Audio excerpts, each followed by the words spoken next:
Good day, everyone. My name is Ranelyn Pirulian from Bachelor of Secondary Education, major in Social Studies. So, today, I am going to present to you the basic economic concept, which are scarcity, choice, and opportunity cost.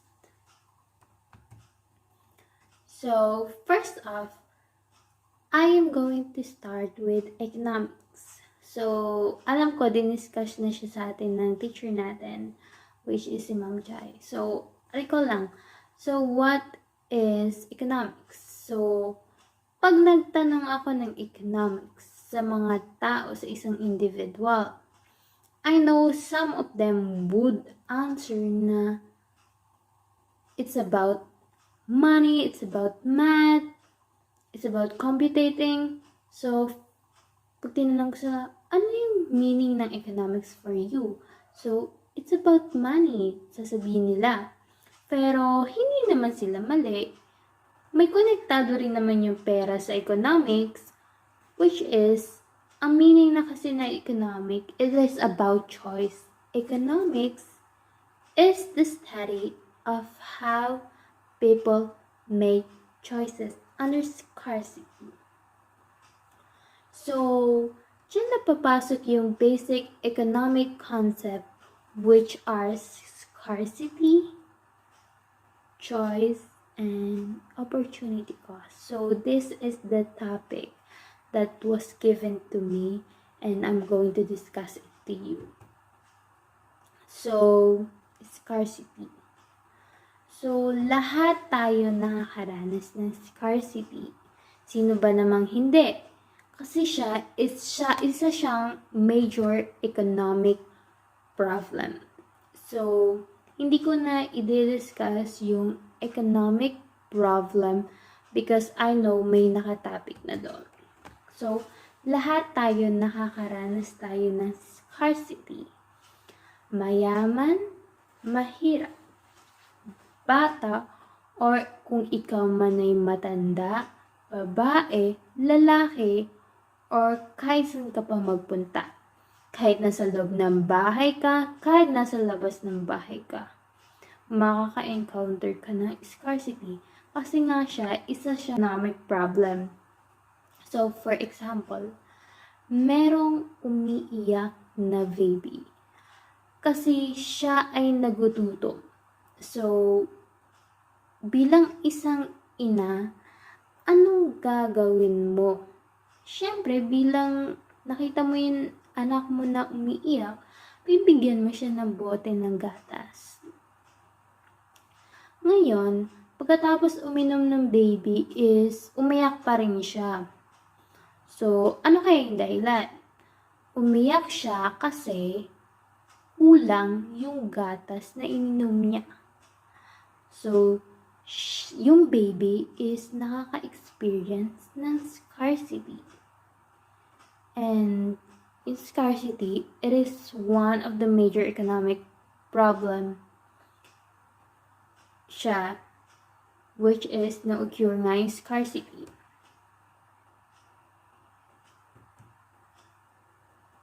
So, scarcity. Ano nga ba yung meaning ng scarcity? So, scarcity is satisfying unlimited wants with limited resources. In Tagalog, kakapasan. But, I will discuss to you the difference between limited resources and unlimited wants. You know guys, something is scarce if you try to offer it for free and you don't have enough for it for everyone who stands in line to get it. So how does a society divide who gets what? Well, producers charge a price for it. That way, whoever values it the most will pay the most for it. This is how scarce resources are allocated or divided up and distributed efficiently in our economy. Scarcity exists because wants and needs exceed limited resources, or scarcity are insufficient resources to satisfy everyone's needs and wants. So, ano nga ba yung pagkakaiba ng limited resources and unlimited ones? So, we're gonna discuss the difference of it. Limited resources, a basic condition of nature, which means that the quantities of available labor, capital, land, entrepreneurship used for the production of goods and services are finite. Finite, ibig sabihin is may limitado, may boundaries. Example is coal, nuclear, natural gas, and oil. Sila yung mga resources na matagal magkaroon ulit or matagal na magbunga ulit. So, ang meaning naman ng unlimited ones is essentially mean that the people never get enough. That there is always something else that they would like to have. Yan yung mga desires ng ating buhay which are not technically essential to fulfill our desires. Or yan yung mga desires sa ating buhay which are not essential to fulfill for our survival. For example, like everyone else, di ba? Sino ang mga tao na hindi matapos-tapos yung mga wants? Like, gusto ko ng luxurious car. Gusto ko ng bahay, mansyon. Gusto ko ng mamahaling sapatos. Gusto ko ng iPhone. Everyone has their unlimited wants. Pero, dahil hindi natin na-afford lahat ng mga bagay na yan, diyan nagpapasok yung choices. We have to make choices. Since people do not have infinite incomes, they tend to make choices whenever they purchase goods and services. They have to decide how to allocate their limited financial resources and so always need to choose between alternatives. You know guys that there is scarcity when you have to make a choice. So, merong scarcity na tinatawag kapag kailangan natin pumili, kailangan natin gumawa ng isang choice. Because wants are limited and resources are scarce, so people must make choices. So, ano nga ba yung meaning ng choices? Choices refers to the ability of a consumer or producer to decide which good, service, or resource to purchase from a range of possible options. Being free to choose is regarded as a fundamental indicator of economic well-being and development. So how do we make decisions about how to distribute the scarce resources? For example, halimbawa, bilang isang estudyante, ikaw ba ay gagawa ng module or ikaw ay matutulog? So, ang bawat option o pagpipilian ay meron na tinatawag na halaga or value. For example, ang value ng paggawa ng module ay magiging mataas ang makuha mong marka. Mapapag-aralan mo din ang mga contents or nilalaman ng module mo. Yun yung value. Like, makakuha ng marka, mapapag-aralan mo din yung mga contents or nilalaman ng module mo, makakapagsagot ka ng maaga, and then, magkakaroon ng maraming time para masagutan mo pa yung ibang module mo. Habang ang halaga or value ng pagtulog ay makakapagpahinga ka or makakapag-relax ka. Kailangan mong timbangin yung halaga or value bago ka gumawa ng desisyon. So kapag ang naging top choice mo or yung napili mong desisyon ay ang paggawa ng module, at ang second choice mo naman is yung pagtulog, ang halaga ng value ng iyong choice na handa mong ipagpalit is this will lead one of the core concepts in economics. So, magli-lead na siya sa tinatawag nating opportunity cost. This might sound complicated, but it's not. Opportunity cost is simply what you give up in order to have something else. Meaning, tumutukoy siya sa halaga ng bagay o ng best alternative na handa mong ipagpalit sa bawat paggawa ng desisyon. Ang halaga or value ng iyong second choice ay handa mong ipagpalit para makuha mo yung opportunity benefit. Yung opportunity benefit, siya yung pinili mo. While the opportunity cost, siya naman yung binitawan mo in order na makuha mo yung opportunity benefit mo. Ano nga ba ang opportunity benefit? Is yung halaga ng bagay na nais mong makamit sa pinili mong desisyon. So there's another example. Another example is, we can either choose a chocolate candy or an apple. Let us talk about the value of each of these. The value of the chocolate candy is, diba, masarap siya, tapos masasatisfy pa yung mga cravings mo. While the value of the apple is, magiging healthy ka kapag ito yung kinain mo. So, you have to make a choice. Ano yung magiging choice mo between the two? It's either ang pipiliin mo is yung chocolate candy kasi nga, number 1, ang value niya is makakain ka ng masarap, makakain ka ng paborito mo, and masasatisfy yung mga bagay, yung cravings mo. While the second one is the apple. Pag kumain ka ng apple, pag pinili mo yung apple, magiging healthy ka. Tapos makakatulong din to sa pagda-diet mo.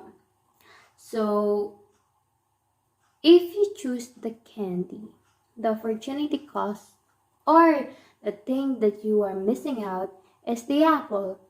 And if you choose the apple, ang opportunity cost mo is the candy. So, another example. So, you are going to a baseball game, or you want to buy a new pair of shoes. The value to the baseball game is you are going to spend more time with your family. Diba? Pag pupunta ka ng baseball game, makakasama mo yung pamilya mo, makakasama mo sila. You're going to have fun. Siyempre, hindi mawawala yung fun kapag...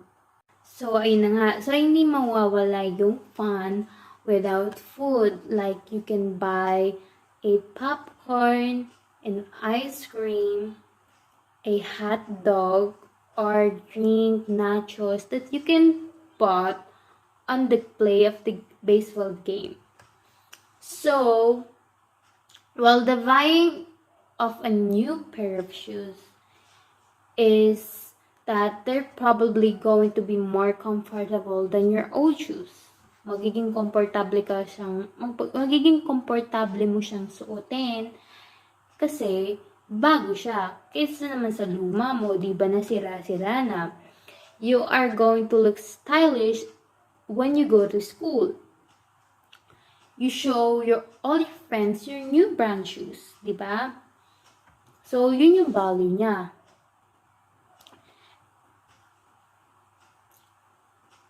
So, magiging less expensive din siya than going to the baseball game. So, again, if you choose the baseball game, your opportunity cost is the shoes. But if you choose the shoes, your opportunity cost will be the baseball game. Ganun lang yun. Kung ano yung, like what I said, kung alin yung give up mo for something that you value, edi siya yung magiging opportunity cost. And kung sino naman pinili mo, siya yung opportunity benefit.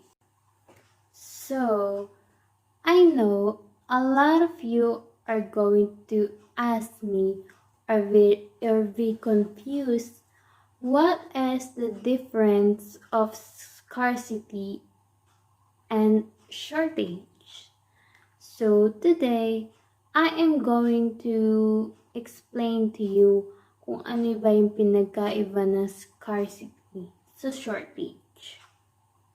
So, ang scarcity is limited quantities of resources to meet unlimited wants.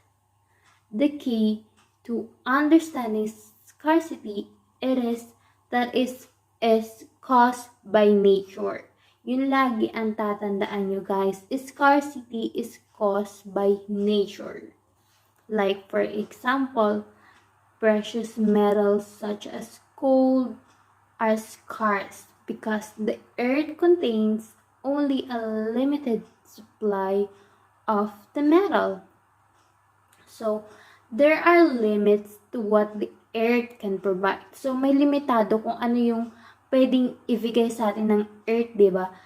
Kagaya nga ng sinabi ko, scarcity is caused by nature. So, the earth can provide there are limits to what the earth can provide from land and natural resources to labor. This does not necessarily mean that there is an inadequate supply, just not unlimited supply. So, hindi naman sinabi na wala. So, parang unlimited lang siya. Matagal siya kumbaga magkaroon ulit. And, siguro kung may free good, kung merong free goods o free lahat ng iba or unlimited lahat, so, na meron lahat tayo, bakit pa kailangan natin to pag-aralan, di ba? So, economics is about choice. That's why we have to make a choice. So,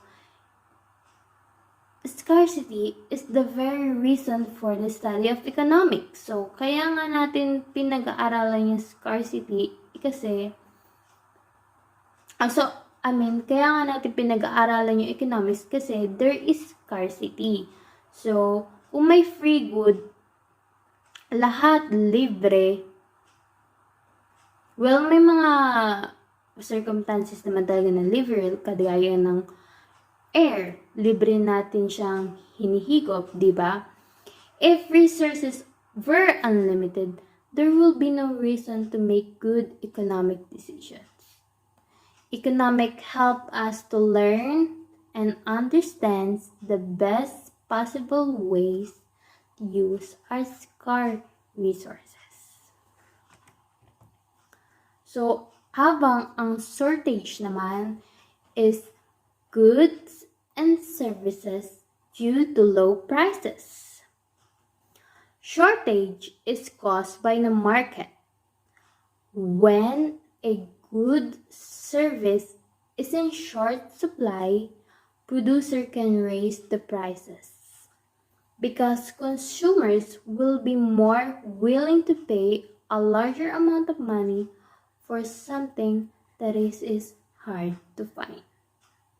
As a result, more producers will start to provide good service to meet the demand. For example, merong tao na meron siyang pagawaan ng furnitures. So, meron siyang hawak na kahoy, meron siyang mga stock ng kahoy. Alam niyo ba yung mga puno na ginagawang furniture? Hindi ko lang matandaan kung ano yon, pero ang alam ko is mga nara, ganon. So, yung kahoy na kinuha niya is gagawin niyang upuan. Ngayon, ang tao na yun is gustong gumawa ng 10 upuan. So, dun sa mga ginather niyang furniture, sa mga ginather niyang mga kahoy, is gusto niyang gumawa ng 10 upuan. Pero ang nagawa niya lang is 2. So, siya is nakakaranas ng scarcity. Kasi ang pinag-uusapan natin dyan is yung pinagkukunang yaman, which is the nature. Though hindi naman siya totally wala, ang pinag-uusapan lang dyan is yung limited resources. Yung nagawa niyang dalawang upuan na yan. So, ang tawag doon is scarcity. So, yung nagawa niyang dalawang upuan is, ang mangyayari dyan is, bebenta niya yan sa markets. So, ipigbinenta niya yan at may pumasok na 5 customer, dalawa lang ang makakabili at dalawa lang yung makakabili at ang magkakaroon dyan is yung shortage kasi nagkulang siya dun sa binenta niya dun sa markets. So, yun yung pagkakaiba ng shortage tsaka ng scarcity. So, ang scarcity is caused by nature, while shortage is caused by the market.